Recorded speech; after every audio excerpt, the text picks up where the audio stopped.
기도를 너무 잘해주셔가지고 사실 제가 오늘 설교할 내용이 딱히 크게 없는 것 같습니다. 너무나 감사하고 기도해주신 내용대로 믿음대로 이루어질 줄을 진심으로 믿습니다. 오늘 하나님 말씀 앞에 모인 여러분에게 하나님의 위로와 격려가 있기를 바랍니다. 오늘 이 시간 우리는 함께 읽은 말씀을 중심으로 해서 성숙이라고 하는 제목을 가지고 하나님의 말씀을 상고하겠습니다. 고린도전서 13장은 우리가 잘 알고 있듯이 사랑장이라고 하는 이름으로 우리에게 알려져 있습니다. 본장에서 사도는 사랑은 이러이러하다라고 하는 교훈들을 우리에게 줍니다. 우리가 오늘 여기서 조금 주목해서 볼 표현은 이 사랑에 관한 것보다도 이 사랑을 말하면서 동시에 어린아이처럼 행하는 미성숙의 모습을 더불어 말하고 있다라고 하는 겁니다. 오늘날 우리네 교회가 이 부분을 조금 더 주목해서 볼 필요가 있을 것 같습니다. 왜냐하면 오늘날 교회가 회복과 또 성장이라고 하는 것을 모든 교회가 다 소원하고 있고 또 그렇게 호소하고 있습니다만 그렇지 못한 원인을 찾아보자면 바로 오늘 이 본문이 지적하고 있듯이 미성숙의 문제가 있다라고 하는 겁니다. 오늘날 교회는 참 많은 시간을 들여서 예배하고 또 그 나름대로 종교적인 활동에 적지 않은 시간을 할애합니다. 또 많은 물질들도 투자를 하죠. 특히 코로나 시대와 관련해서는 정말 어려운 교회들도 방송 환경을 만들어내기 위해서 이제 진짜 있는 거 없는 거 다 짜내서 어떻게든 이 코로나 시대에 하나님의 말씀을 전하고 또 그것을 같이 예배하려고 하는 일들을 해왔고 사실상 우리네 교회는 단 한 번도 이 말씀을 그치지 않았습니다. 그렇게 많은 시간을 할애하고 또 노력을 들이고 또 투자도 하는데 그런 노력들과 시간들 또 어떤 물질적인 헌신들 하는 것에 비해 오늘날 우리의 성장과 회복을 따지고 보자면 그렇게 좋지 못한 게 사실입니다. 들인 시간과 노력들에 비해서 성숙함의 정도는 좀 떨어지는데 그것이 오늘날 우리네 교회의 회복과 성장에 있어서 그리 좋은 요인으로 작용하지 않는다 말입니다. 성숙하지 못하다라고 하는 것은 특별히 이 본문 안에서 사랑과 관련한 부분입니다. 사랑. 누군가는 사랑하는 일에 굉장히 미숙하다. 누군가를 사랑하는 일에 미숙하고 사랑을 받는 일에도 미숙하고 또 무엇보다 하나님을 사랑하는 일에 있어서는 더 미숙하다라고 하는 것이 오늘날 우리 교회가 더불어 갖고 있는 문제들인 것 같습니다. 그래서 저는 오늘 이 말씀을 중심으로 이 부분을 조금 더 고민해서 함께 말씀을 보고자 하는 것입니다. 사도는 오늘 고린도전서에서 교회를 위한 각각의 은사들을 언급을 합니다. 그리고 그 은사들은 하나님의 선물로 주어진 것들이고 각각의 믿음의 분량에 따라서 또 하나님께서 그 사람에게 맞게 각각의 은사들을 주십니다. 그 은사들은 무엇이 더 좋고 무엇이 더 나쁘다의 문제가 아니라 그 은사들은 서로가 더불어서 잘 써서 조화롭게 사용을 해서 교회의 덕이 되고 그것으로 교회를 든든히 세워가는 일들을 해야 하는 것으로 은사들이 주어집니다. 그런데 이 은사들을 말하면서 동시에 무엇을 말하고 있냐면 오늘 이 본문에서는 사랑을 언급하고 있다 말입니다. 13장에 넘어오면서는요, 이 사랑이 없으면 그것들이 다 소용이 없다라고 이렇게 말씀하고 있습니다. 자, 1절이나 3절 보니까 이런 말씀들이 있죠. 그런데 이 사랑이 없으면 헛된 것들이 과연 무엇인가 라고 이 1절이나 3절의 내용을 쭉 보니까 참 놀라운 것들을 헛된 것으로 말하고 있습니다. 잠깐 보시면 천사의 말을 해도 소용이 없고 모든 비밀과 모든 지식을 아는 예언의 능력이 있어도 소용이 없고 산을 옮길 만한 모든 믿음 또 모든 것으로 구제하는 것이 있어도 사랑이 없으면 소용이 없고 남을 대할 때 남을 위해서 내 몸을 불사를 수 있는 이 모습이 있다 할지라도 소용이 없다라고 말합니다. 네, 여러분 생각해 보십시오. 여기 앞에서 언급되고 있는 이 능력들이 얼마나 대단한 능력입니까? 안 놀라우십니까? 저만 놀란가요? 여러분들 표정을 보니까 그게 얼마나 대단한 거라고 그렇죠 이렇게 하는데 제가 참 그 모습이 더 놀랐습니다. 왜 놀라웠냐면 저는요 솔직히 말씀드리면 이 중에 하나만이라도 제가 제대로 가지고만 있을 수 있다면 앞으로의 목회가 전혀 걱정되지 않을 것 같습니다. 그렇지 않습니까? 천사의 말을 한다면 모든 지식을 알고 있어서 이 예언의 능력을 가지고 있어서 모든 것을 통찰할 수 있는 그걸 이 목회자가 가지고 있다면, 남을 위해서 나를 불살라낼 수 있는 그 모습을 내가 가지고 있다면, 산을 옮길 만한 믿음을 가지고 있어서 실제로 그것들을 목회 현장에 나타낼 수 있다면 목회 뭐가 걱정이겠습니까? 너무 든든할 것 같습니다. 저는요, 솔직히 여기 있는 것 중에 하나만 가지고 있으면 목회가 정말 걱정되지 않을 것 같습니다. 얼마나 대단한 능력입니까? 오늘날 이 시대에 그렇게 어렵다라고 하는 중에도 소위 좀 능력이 있다, 혹 소위 좀 어떤 목회력이 좀 있다라고 하는 분들, 이제 교회들 보면 사람들이 제법 많이 또 몰리고, 이 어렵고 힘들다라고 하는 중에도 교세가 확장이 되고 전도가 되는 교회들도 있단 말입니다. 근데 그런 목사님들이 가지고 있는, 나타내 보이는 그 목회 현장에서의 능력과 오늘 이 본문 안에서 보여주고 있는 이 능력을 비교를 해보자면 비교할 게 아닌 것이죠. 그렇지 않습니까? 그저 그런 정도 가지고 있어도, 조금 낫다 싶은 정도 가지고 있어도 사람이 그렇게 몰려들고 전도가 되고 교세가 유지가 되고 복음이 전해지는데 큰 어려움들을 겪지 않고 복음을, 이 목회를 잘할 수 있는 환경들이 주어지는데, 하물며 여기 있는 능력 중에 하나만이라도 가지고 있으면 얼마나 목회가 든든하겠습니까? 알아서 사람들이 몰려들 겁니다. 제가 모이지 말라 그래도 알아서 사람들이 와서 자리를 채우고 그 자리를 지켜가면서 그렇게 복음 전하는 일들과 예배하는 일들을 어려움 없이 할 수 있을 겁니다. 성도들 중에 누군가를 위해서 나를 불사를 수 있는 성도가 있다, 그 교회에 그런 성도가 있다라고 한다면 이 목회자가 걱정할 게 뭐가 있겠습니까? 든든하죠. 성도들을 위해서 염려하거나 그럴 거 없이 늘 하나님 앞에 감사하고 평안하면서 든든하게 아무런 걱정 없이 염려 없이 목회 신나게 할 수 있을 겁니다. 이 중에 하나만 있으면 소위 오늘날 대박이라 그 말입니다. 그런데요, 이게 다 소용이 없대요. 뭐가 없으면? 사랑이 없으면. 사랑이 없으면 이 놀라운 것들이 다 있다 할지라도 아무 소용이 없다, 헛것이다 라고 이렇게 말씀하고 있는 겁니다. 아무리 뛰어난 능력이, 놀라운 능력들이 목회 현장에 나타난다 하더라도 거기에 사랑이 없으면 그 모든 것들이 다 쓸데없는 것이다, 헛것이다 이렇게 말씀하고 있습니다. 왜요? 결국 사람들에게 나를 나타내 보이는 것에 지나지 않기 때문입니다. 지난 설교에도 잠깐 말씀드렸습니다만 소위 눈가림에 지나지 않는다 그 말이에요. 눈가림에 지나지 않는다. 성도다, 나는 이렇게 놀라운 능력을 가지고 있는 목사다, 나는 이렇게 놀라운 능력을 가지고 있는 사람이다, 이거밖에 남지 않는다 그 말입니다. 사람들은 그를 통하여 일하시는 그리스도를 보기보다 야, 이 목사님, 야, 이 장로님, 야, 이 성도님 능력 있구나, 이것만 기억에 남고 그것들을 추앙하고 거기에 지나지 않는 그런 모습들을 이제 나타내 보이게 될 것이다 그 말이에요. 다른 말로 우리가 이런 예언의 능력이 하나도 없어도, 천사의 말을 할 줄 몰라도, 산을 옮길 만한 믿음이커녕 아니라 오늘 내 삶에 나타난 작은 문제 때문에 신음하는 그런 연약한 믿음밖에 없는 사람이라도 괜찮다 그 말이에요. 무엇이 있으면? 사랑이 있으면. 남을 구제하지 못해도, 남을 위해 나를 내어주는 것이 없어도 사랑이 있으면 괜찮다라는 그 말입니다. 그런데요, 이게 너무 놀라운 게 뭔지 아십니까? 사랑하는 자들, 곧 하나님을 사랑하는 자들, 곧 이웃을 사랑하는 자들에게는요, 여기 나타나 있는 놀라운 능력들이 고스란히 다 그의 것으로 주어집니다. 왜요? 사랑하는 사람으로 살아야 되니까. 우리는요, 너무나도 능력을 소유하고 싶고 그걸 갖고 싶은 욕심과 목적은 있는데요, 정말 그걸 어디에 쓸 것인지에 대해서는, 내가 긁어가지고 무엇을 이루려고 하는지에 대해서는 뚜렷한 목표가 없는 것 같습니다. 목사가 예언의 능력, 이 말씀을 잘 가르치고 교훈하는 능력이 있으면 그거 어디에 써야 돼 좋은 거예요?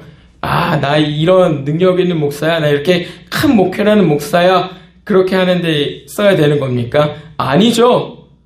이걸 가지고 하나님의 사랑이 얼마나 놀라운가, 우리가 이 땅에서 행해야 되는 이 사랑이 어떠한 것인가를 가르치고 그것으로 성도들을 사랑하는 일들, 이웃들을 사랑하는 일들, 무엇보다 가장 앞에 서서 하나님을 사랑하는 일들을 하는 일을 해야 된다 그 말입니다.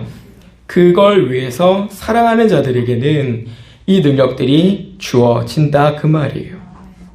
그래서 은사들, 신령한 것들을 구하는 것은 우리에게 꼭 필요한 일이지만 그 중에서도 꼭 사랑을 구하라 라고 말하는 이유가 여기 있는 겁니다. 사랑이 없으면 아무리 능력이 있고 뛰어난 것이라 할지라도 쓸모가 없지만 사랑이 있으면 이 사랑으로 인해서 우리가 그토록 갖고 싶어 하던 그 능력들이 내가 거부할 수 없는 어떤 은혜로 하나님께서 우리에게 다 채워주신다 그 말입니다.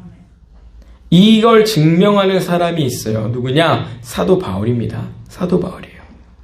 사도 바울 선생님 보시면요. 그가 하나님을 사랑하기 전에는 바리새인 중에 바리새인이었고 교회를 박해하는, 핍박하는 사람이었습니다. 누구보다 앞장서서 피 흘리는 사람이었어요. 근데 그 사람이 예수님을 만나 새롭게 되고 그 예수님을 사랑하고 그 교회를 사랑하고 하나님을 사랑하게 되면서부터는 어떻게 변하는 겁니까? 그의 입술이 놀라운 하나님 나라의 비밀과 그리스도의 이 구원의 은혜와 우리의 죄인됨에 대해서 얼마나 놀랍게 이 말씀들을 증거하는지 모릅니다. 산을 옮길 만한 믿음이요. 그거는 될 수 없는 영원히 죽어야 되는 그 죽음의 자리에서 생명이라고 하는 놀라운 변화를 일으키는 그 믿음을 가지고 사는 사람이 되는 거예요. 자기만 그렇게 되는 게 아니라 자기만 그렇게 죽어서 없어지는 자리에서 있는 그 믿음이 아니라 자기가 죽어야 되는 자리에서 생명으로 변화되는 그 믿음을 가지고 그걸 또 이웃들에게 전하면서 우리의 이웃들이 죽어야 되는 그 사람들이 죽지 않고 영생에 이르도록 하는 그 믿음을 얻게 하는 그 일에 이 사도 바울이 쓰임을 받는 겁니다. 죽음이 삶으로 변하는, 영원한 멸망이 영원한 생명으로 바뀌는 이 놀라운 믿음을 소유하고 또 이걸 가지고 후대의 교회에게도 계속 이 복음을 살아있는 하나님의 말씀으로 증거하는 겁니다. 이게 얼마나 대단한 능력입니까? 그가 이전에 하나님을 사랑하지 않았을 때는 하나도 없었죠. 하나도 갖고 있지 않았어요. 천사의 말이요, 믿음이요, 하나도 없었던 사람입니다. 그런데 그가 하나님을 사랑하고 예수님을 사랑하면서부터는 이 말할 수 없는 이 엄청나고 놀라운 능력들을 다 얻게 되는 거예요. 그래서 여러분 우리가 매주 교회에 오면은요, 하나님 사랑, 이웃 사랑 자꾸 말하지 않습니까? 이건 그냥 행실이 아닌 줄 여러분 아셔야 돼요. 행실을 말하는 게 아니라 능력을 말하는 겁니다. 능력이에요. 능력. 사랑하는 게 교회의 능력입니다. 그 자체가 교회가 소유한 아주 고유한 능력이에요. 어디서도 찾아볼 수 없는 교회의 능력이 바로 사랑하는 일이라 그 말입니다. 누가 사랑해줘요? 이 땅에 나를 누가 사랑해줍니까? 하나님이 나를 사랑하시고 우리의 교회가 나를 사랑하는 것이죠. 교회가 갖고 있는 단지 행실이 아니라 그 자체가 강력한 힘이고 강력한 능력이고 세상을 이기는 힘이라 그 말입니다. 그것이 교회 능력이에요. 우리가 선택해서 가져야 될 그런 것이 아니고요. 반드시 내가 얻기를 원하는, 내가 눈물로 하나님 앞에 호소해서 그 능력 소유하기를 간절히 소원해야 되는 그 능력이라 그 말입니다. 하나님 오늘 내 목회 현장에 부흥을 주시옵소서. 얼마나 많은 목사님들이 눈물로 호소하는지 아십니까? 그런데 그거보다 더 구해야 될 건 하나님 내게 사랑하는 힘을 주시옵소서.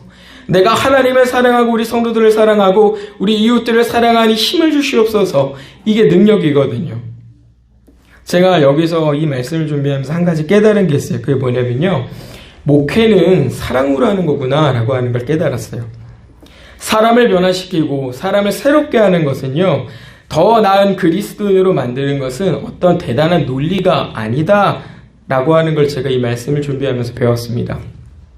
사람의 뛰어난 말변이, 이 언행이라고 하는 것이 사람을 변화시키는 게 아니더라고요. 교리적으로 잘 준비가 되어 있다 그래서 그것이 사람을 더 나은 그리스도인으로 바꾸는 게 아니더라고요. 하나님을 사랑하고 이웃을 사랑하는 그 사랑이 이 사람을 바꾸는 거더라고요. 제가 이 말씀을 준비하면서 그걸 깨달았어요.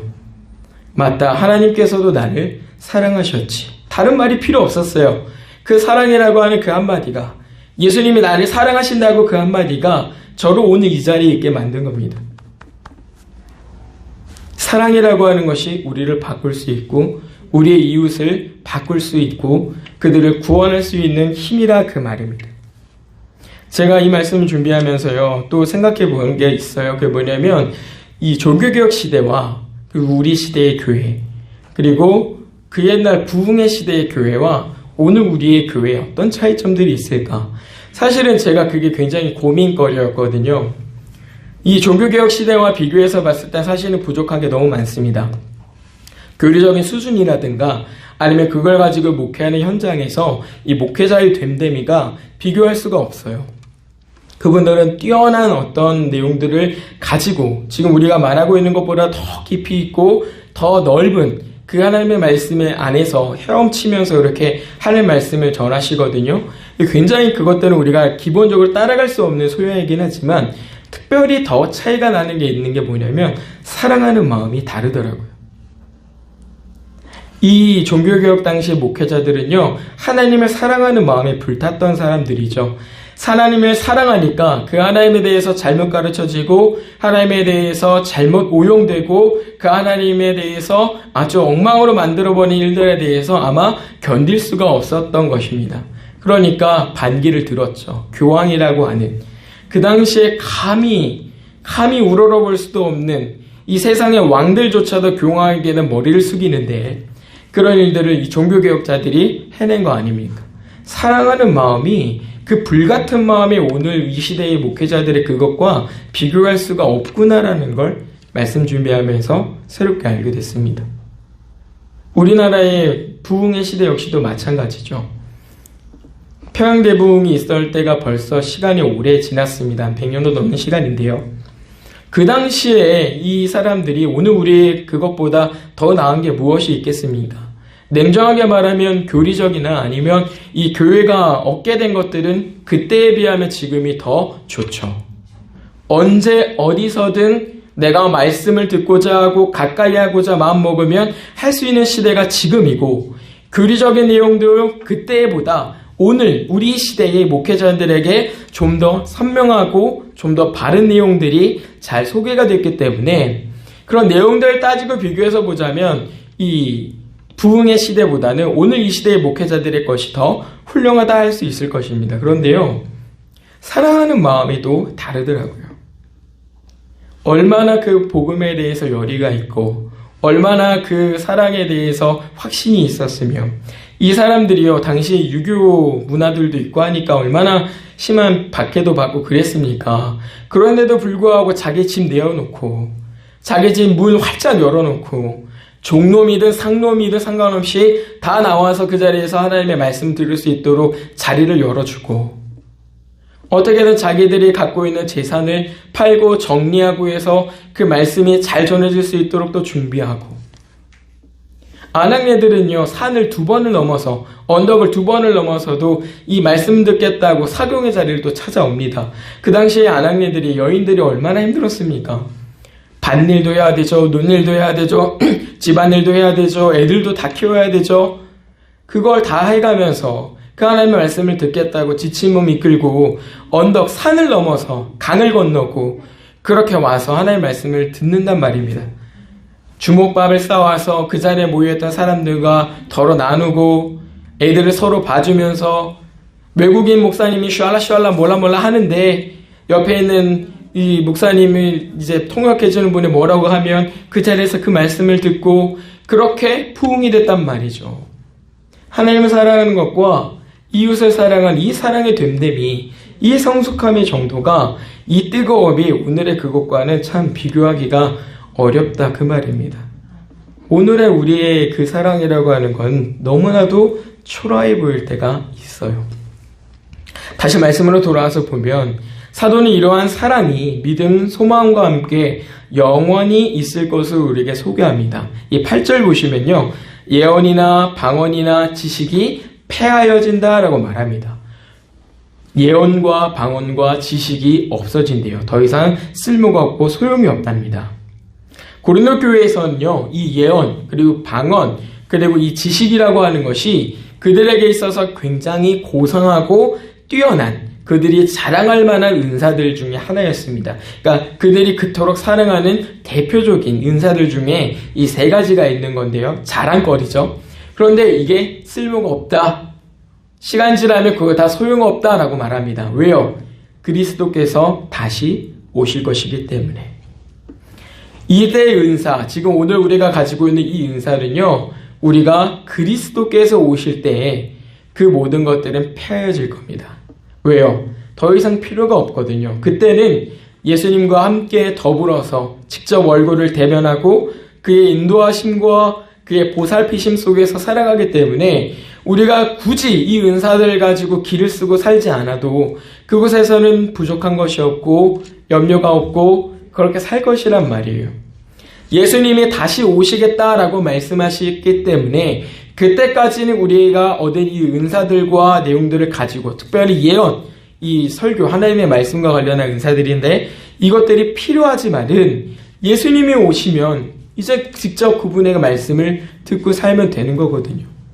더 이상 저와 같은 설교자가 필요 없는 그때가 온다 그 말입니다. 그런데 그렇게 됐을 때, 예수님이 다시 오셨을 때 그럼 우리한테 뭐가 남느냐라고 보면 믿음, 소망, 사랑, 이 세 가지가 남는다 그 말이에요. 이건 다른 말로 하면은요, 오늘 우리가 하나님을 예배하고 하나님의 말씀을 듣고 또 서로 성도 사이에 교제하고 때로는 우리가 각각의 얻은 은사들을 가지고 서로 섬기고 봉사하고 하는 그 일들을 통해서 하나님은 우리에게 무엇을 남기시려 하느냐 보면 믿음과 소망과 사랑을 남기시려 하신다 그 말입니다. 그러니까 우리가 이 예배하고 말씀 듣고 교리를 배우고 열심히 봉사하고 충성하고 하는 그 모든 것들은요, 우리로 하여금 믿음이 있는 사람으로, 소망을 가지고 있는 사람으로, 또 사랑하는 사람으로 하나님께서 남기시려고, 그렇게 빚으시려고 하는 일련의 과정들이다라고 하는 거예요.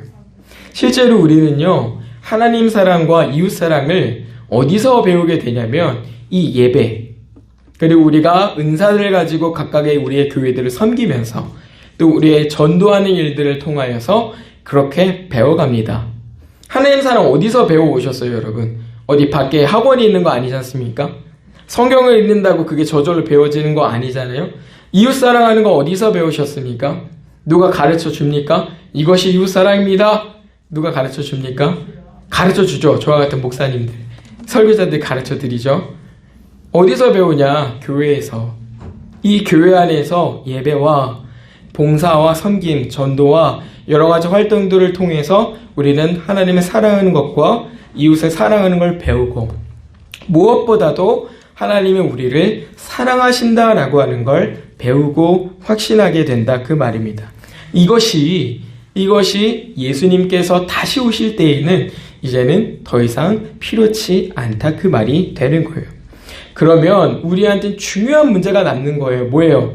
나한테 정말 믿음과 소망과 그리고 무엇보다 그거보다 더 제일이라고 말하는 이 사랑이 있느냐라고 하는 겁니다.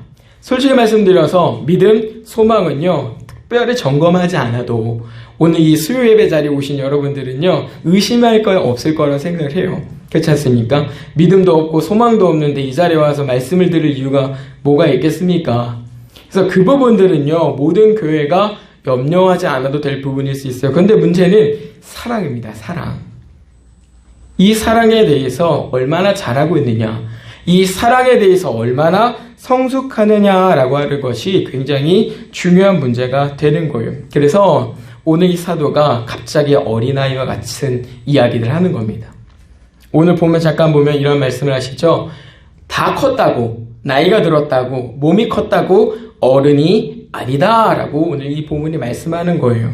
성경은요, 몸이 성장하고 나이가 들었다고 어른이 아니라 말하는 것이 어린아이 같고 깨닫는 것이 어린아이 같고 생각하는 것이 어린아이 같으면 그건 어린아이다 라고 말하는 겁니다. 잘 생각해 보셔야 돼요. 이 말씀 앞에서 그럼 내가 어른이냐 아니면 아직도 애기냐 아이냐? 이걸 좀 고민해 보셔야 된다. 그 말입니다. 내가 아직도 아이같이 말하고 깨닫는 것이 아직 아이 같다라고 하는 것은 큰 문제인 겁니다.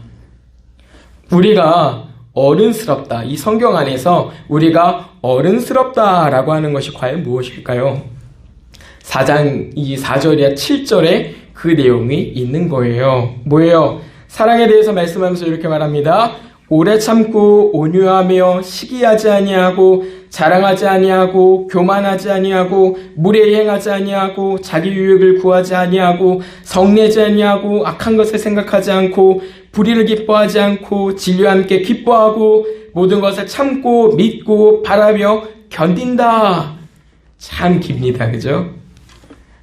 이걸 잘하고 이걸 성숙하게 하는 것이 어른이다 라고 말하는 거예요.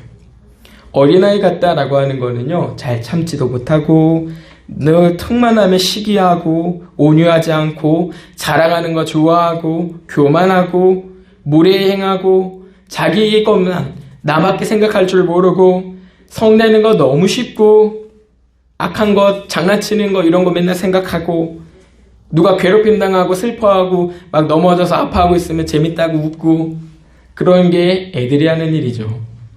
그렇지 않습니까? 애들은 지 밖에 몰라요. 애들이니까 그래요. 그게 애들이에요. 근데 다 커서 우리가 신앙인이라고 하면서 성도라고 하면서 다 커서 지 밖에 모르고 하나님은 아무것도 모르고 참을 줄도 모르고 맨날 시기하고 질투하고 앉아있고 맨날 자기의 잘됨만 구하고 있고 그러면 아직 어른이 아니라 그 말입니다.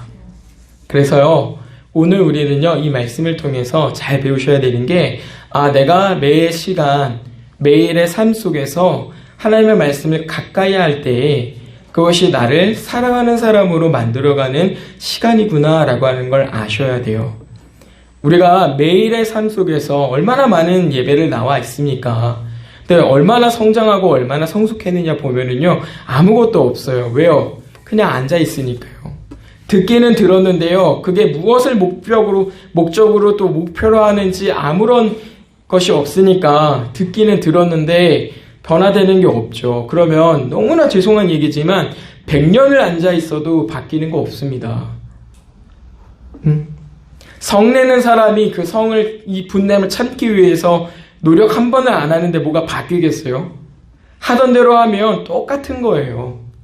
잘 생각하셔야 돼요. 짧게는 지난 한 달의 신앙생활, 더 짧게는 지난 한 주의 신앙생활을 돌아보십시오.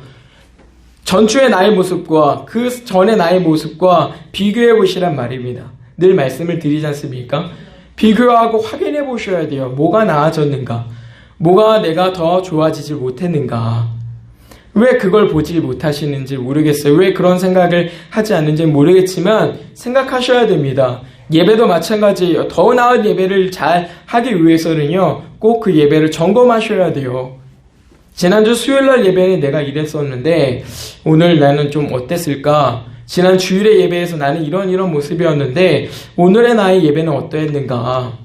심각한 문제입니다. 이 예배는 하나님이 받으시고 하나님이 같이 있는 자리지 않습니까? 어느 때보다도 더 중요하고 어느 때보다도 더 아주 깊이 있는 자리란 말이에요. 중요한 자리죠.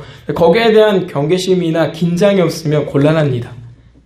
그러니까 성숙하고 이것들을 잘하고 싶으시면 늘 이 부분에 있어서는 내가 어린아이 같은지 성숙한 과정에 넘어가고 있는지를 잘 보셔야 돼요. 이건 이 땅에서 완성이 되지 않습니다. 이거는요, 이 땅에서 완성이 되지 않아요. 심지어 우리 성경 안에서 보면 우리가 그토록 사랑하는 모세, 그리고 바울 선생님도요, 이 부분에 있어서는 약함을 보일 때가 있으셨어요.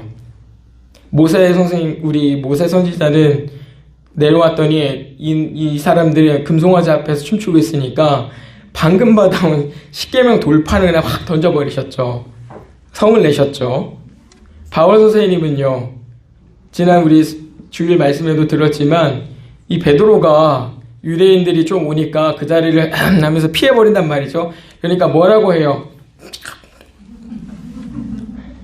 분을 내신다고 그 말씀하지 않습니까? 심지어 이 바나바와 이제 이 각자의 전도 여행을 가실 때는요, 심히 다투었대요. 이 성경이 정말 고상하게 표현해서 심히 다투었다지 아마 진짜 뭐 너 하나 죽고 나 죽자 뭐 아니면 누구 하나는 하나님 앞에 저주를 받아 뭐 이런 얘기가 오가지 않았을까 싶습니다. 심히 다투었다. 그런데 더 놀라운 거는요, 그 뒤로 사과했다는 얘기가 없어요, 성경에. 그렇지 않습니까? 바울 사도가 바나바한테 사과했다는 기록이 없어요. 아마도 이후의 시간이 좀 지난 속에서 성경이 우리에게 말씀하고 있듯이 하루가 지나지 않아 아마 그것들을 잘 화해하고 화목하게, 그래서 이제 교회를 잘 이뤄가시는 그런 일들을 이제 여시는 거라고 생각을 하는데요. 어쨌든 그냥 되는 거 아니라 그 말입니다. 그러려면 우리가 이 사랑을 잘하려면 이런 문제들 속에서 우리가 제일 방해가 되는 거, 분을 내는 일들을 잘 다스리셔야 돼요. 분을 낼 때는요, 여러분 너무 놀랍지만 다양한 이유가 있습니다. 내가 좀 민망해도, 소위 이제 쪽팔려도 분이 나고요. 내가 수치를 당했을 때 그때도 분이 나고요. 내가 슬퍼도 분이 나요. 내가 누군가를 걱정할 때도 분이 납니다. 또 내가 너무 당황스러운, 깜짝 놀라는 상황에 있을 때도 분이 나요. 그렇지 않습니까? 우리 애들 한번 비교해서 보면 애들이 뭐 하다가 좀 위험한 걸 이렇게 하면 엄마들 어때요? 부모님들 야! 하지 말라 그랬지! 막 이러면서 막 하지 않습니까? 그렇죠. 예, 그래. 한단 말이에요. 걱정하는 마음이지만 그 마음이 어떻게 되는 거예요? 분으로 나타나는 거죠. 방귀 낀 놈이 성낸다고 이 표현만 보면은요, 이 수치를 당한 사람이잖아요. 내가 방귀 꼈다는 걸 들켰으니까 내가 지금 수치를 당했어요. 근데 성을 내는 거예요. 쑥스럽고 수치를 당해도 화가 나요. 누가 갑자기 눈앞에 갑자기 그냥 쑥 하고 지나갔어요. 그럼 우리는 뭐예요? 어머! 이렇게 놀라는 게 아니라 나 진짜! 이렇게 하지 않으십니까? 이 분노라고 하는 감정을요, 그래서 우리가 성숙하게 처리할 필요가 있다, 그 말이에요.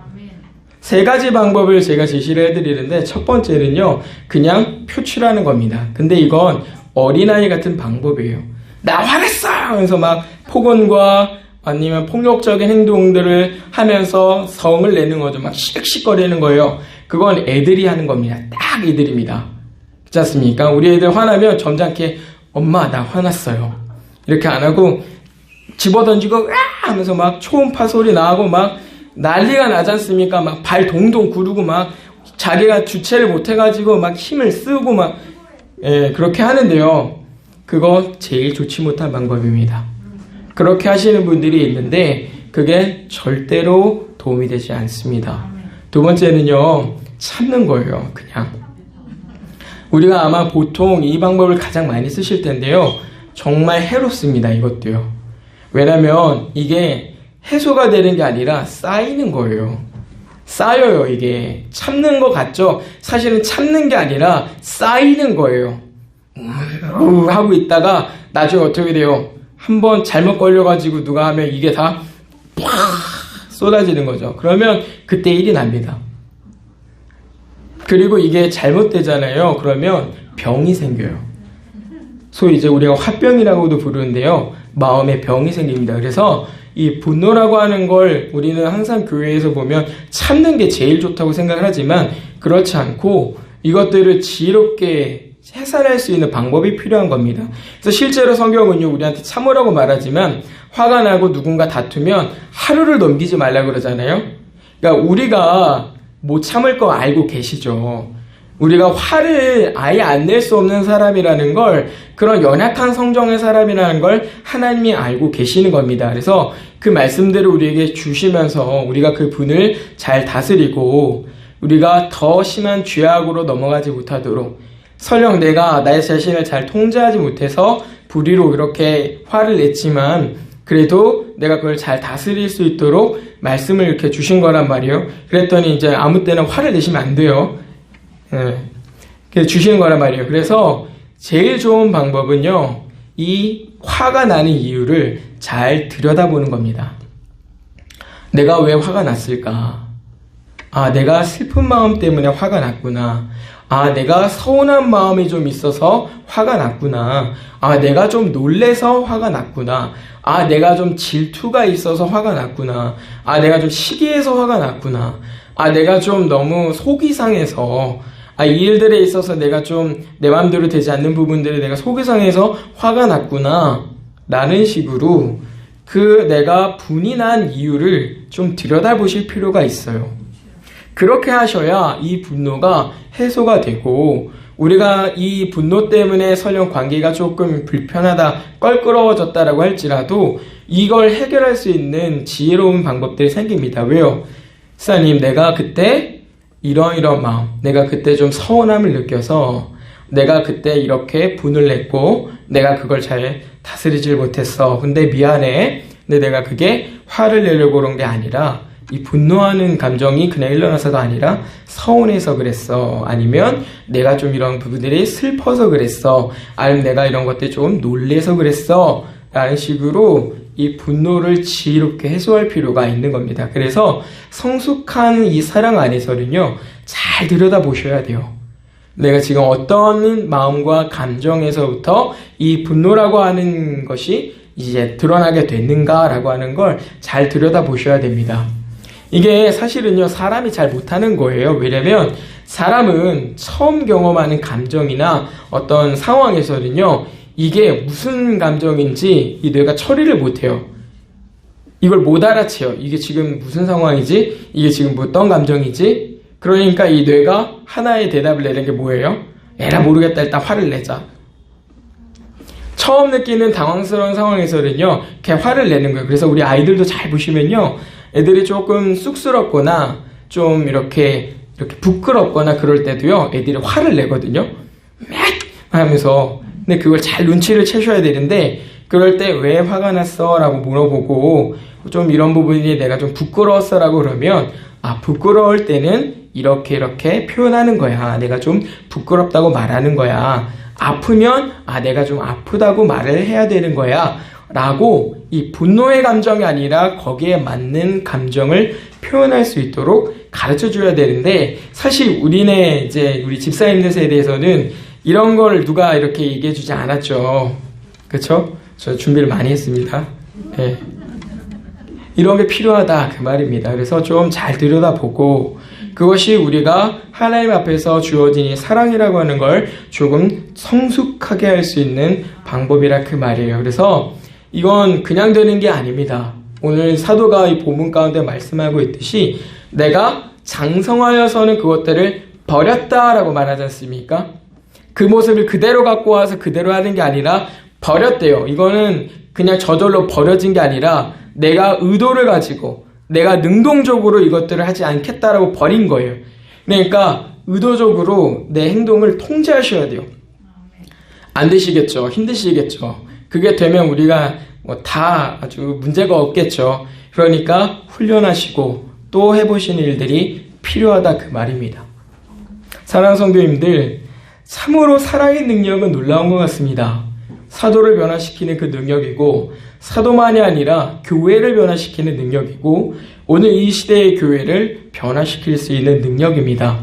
우리가 이 사랑의 능력을 소유하고 또 이 사랑의 능력에 있어서도 성숙하기까지 우리는 하나님 앞에서 성실하게 살아야 됩니다.